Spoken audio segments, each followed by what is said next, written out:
What is going on, Colts Nation, and welcome back to another episode of Bring the Juice. Well, guys, the Indianapolis Colts took care of business yesterday at SoFi Stadium, defeating the Chargers by a score of 38-24. And Colts looked really good in this game, in a game that we knew was going to be a challenge for them, with the Chargers that were coming off some pretty impressive victories themselves. Colts take care of business, move to 6-1 on the season, remain atop the AFC South and atop the AFC in general. So, with that being said, guys, I want to talk about some studs and some duds from this game, as we always do. But before we do that, just want to say this episode is sponsored by FanDuel, our sponsor for the 2025 season. So, guys, right now, as you look at the Indianapolis Colts, like I said, sitting atop the AFC South with a pretty comfortable lead right now through 7 weeks. But right now, when you're looking at the AFC South odds on FanDuel, the Colts sit at negative 250. So, by far the favorites right now. So, if you want to get in on that action and take some bets, the Colts are going to finish, and they are going to become the AFC South winners for the first time in a long time. Be sure to hop over to FanDuel, guys. And if you want to hop into more things like win totals for the Indianapolis Colts, you can look at that right now. There's so many different odds, from 8.5 wins over to over 10.5 wins. If you think the Colts are going to be a team that wins 11-plus games, there are so many different options for you to bet on the Indianapolis Colts there. So, again, shout out to FanDuel for being our sponsor for the 2025 season. But let's get into this, guys. I want to start with the duds from this game. And to me, it's really not any individual players per se, but for me, there's two specific things on the defense that was very, very frustrating. The first one is the pass rush. Again, you look at it, you say, wow, the Colts pressured Justin Herbert a ton in this game, which is definitely true. Don't get me wrong. The Colts pressured Justin Herbert a lot in this game, actually 29 times in this game.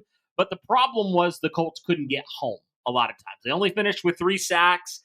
DeForest Buckner had 2 of those. But really outside of that, Leatu Latu had 1 sack, and then you didn't bring down Justin Herbert the rest of the day. And, I mean, he was able to carve up your beaten-up secondary because you weren't able to get him down, right? You were able to get pressure on him all day long, and you should have gotten pressure on him. This Chargers offensive line, super beat up, got even more beat up during the game. But for whatever reason, you just could not finish on Justin Herbert. And that is definitely a problem there.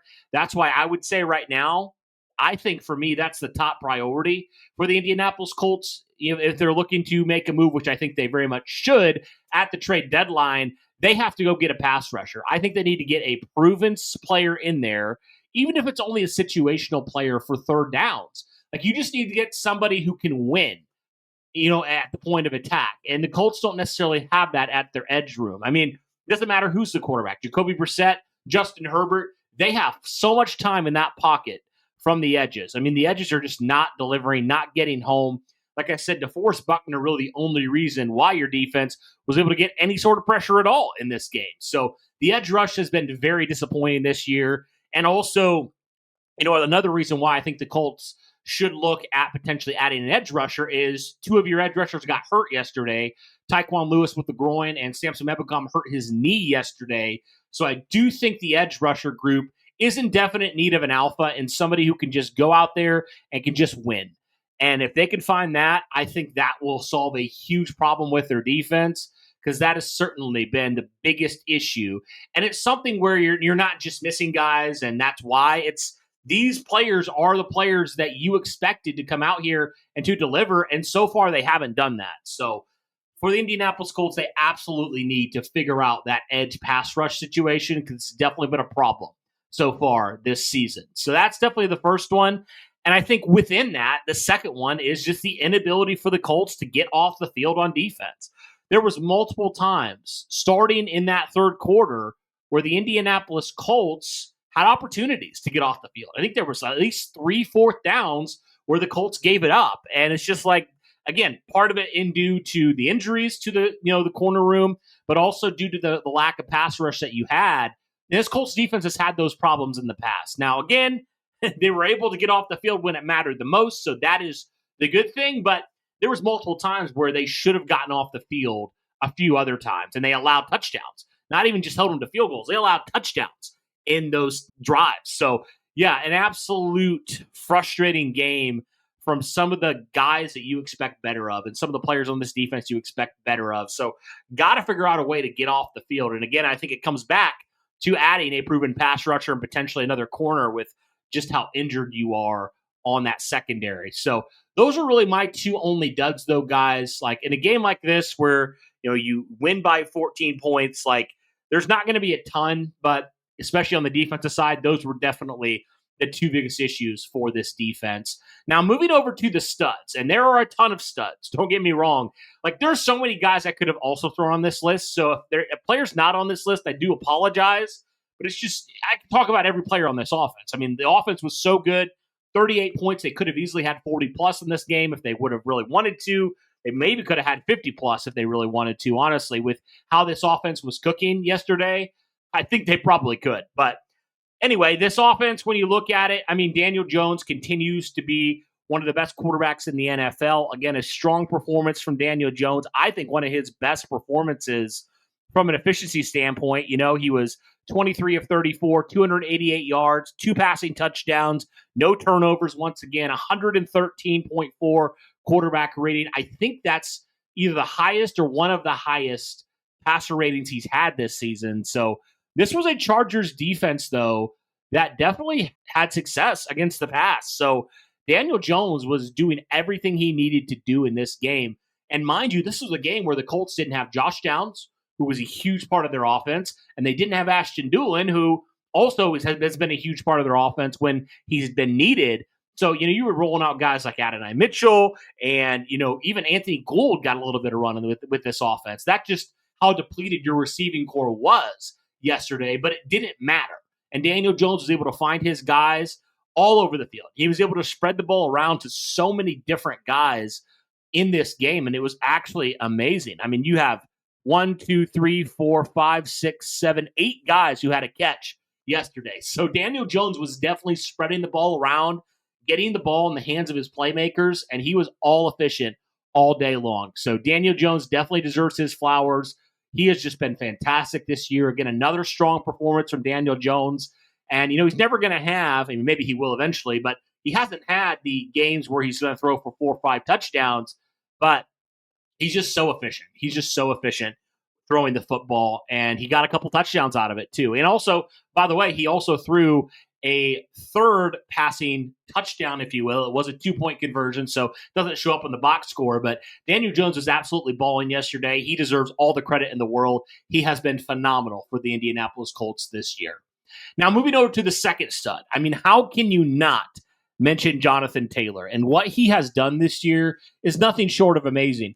Jonathan Taylor, another hat trick today. He scored 3 touchdowns in 3 of his last 5 games. Week 3, he had 3 touchdowns. Week 5, he had 3 touchdowns.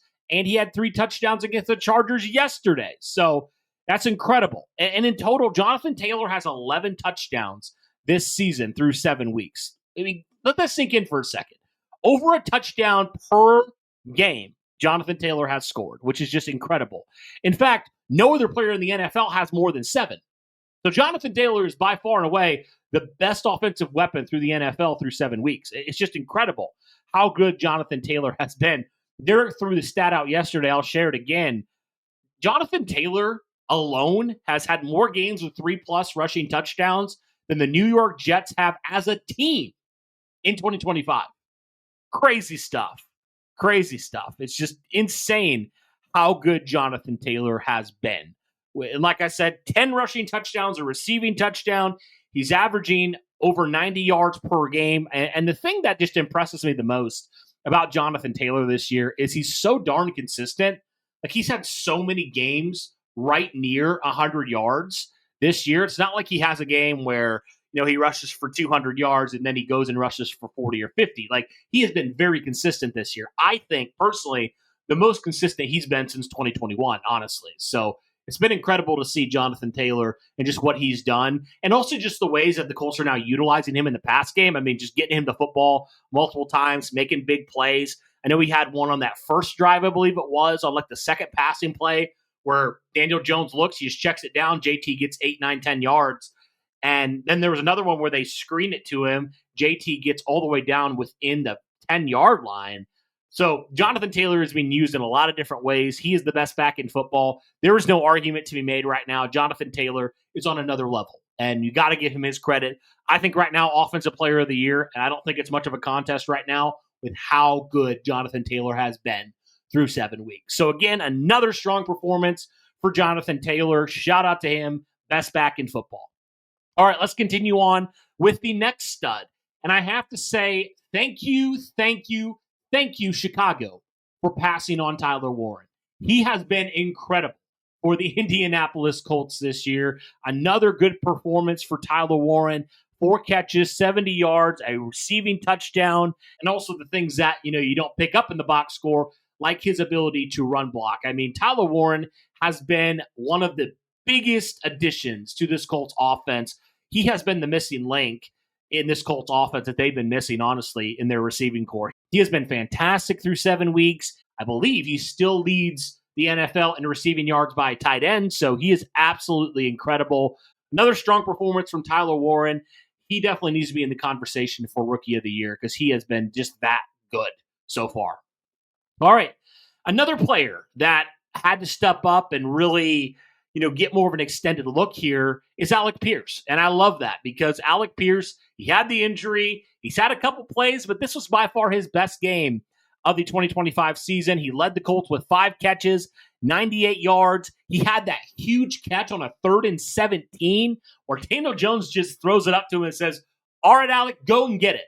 And that's exactly what he does. I mean, Alec Pierce, one of the, if not the best, I would argue, the best deep threat in the NFL. I mean, he just is. He's just so good.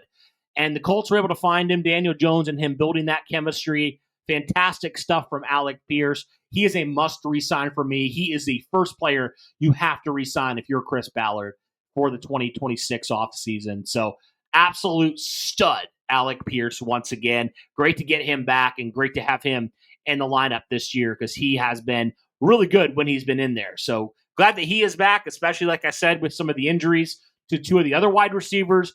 Alec Pierce got a little bit more of a look in terms of some targets, and I love that. And honestly, I'm a fan of dialing up 2 or 3 deep passes to Alec Pierce every single game because odds are you're probably going to get a PI call or Alec Pierce is going to catch that. That's just how good he is with those passes. So, yeah, Alec Pierce continues to be a stud, and just want to give him a shout-out. He is fantastic for the Indianapolis Colts and a big part of what makes this Colts team so dangerous because any given play, Alec Pierce can change a game. All right, a couple more things here I want to talk about when it comes to the studs. A group that doesn't get a lot of love, but I'm trying to bring that love to them as a former offensive lineman myself. The offensive line for the Indianapolis Colts has absolutely been elite so far through the 2025 season. Another strong performance from this unit. They opened up the running game for the Indianapolis Colts, and in total, the Colts had over 120 yards rushing in this game. They were able to protect Daniel Jones. I think he only got sacked once in this game, so he hasn't really even taken a lot of hits outside of that sack. And the offensive line continues to keep him clean for the most part, and they continue to work as a unit, honestly. And it's kind of incredible considering all the different players at the different, stages of their career. You have the 2 old guys in Quentin Nelson and, Braden Smith. You have Bernard Ryman, who you just paid. And you have 2 of the young offensive linemen in Tanner Bortolini and Matt Gonsalves. And they've all, to their credit, have worked out really well together. The Colts made the right decision by going with those young guys, and it's paid dividends so far. And now you have your center and your right guard of the future in both those players. So, yeah, offensive line deserves the credit that they are due here. They, if they don't do their job, none of this stuff happens. So this offensive line, definitely want to give them their flowers. Great stuff, again, by one of the best, if not the best, offensive lines in the NFL. Now, moving over to the defense, I have 2 players in mind I want to mention for the defense here. The first player I have to talk about, DeForest Buckner. I mean, he changed this game at the end of this game. He finished with 2 sacks today and was just all over the field. I mean, tackling for losses, making plays, splitting double teams. DeForest Buckner was unblockable on Sunday, and he was a huge reason why the Colts, like I said, were able to get off the field there at that end of that game, and the Colts were able to just get a first down, kneel it down in the game, DeForest Buckner was a stud.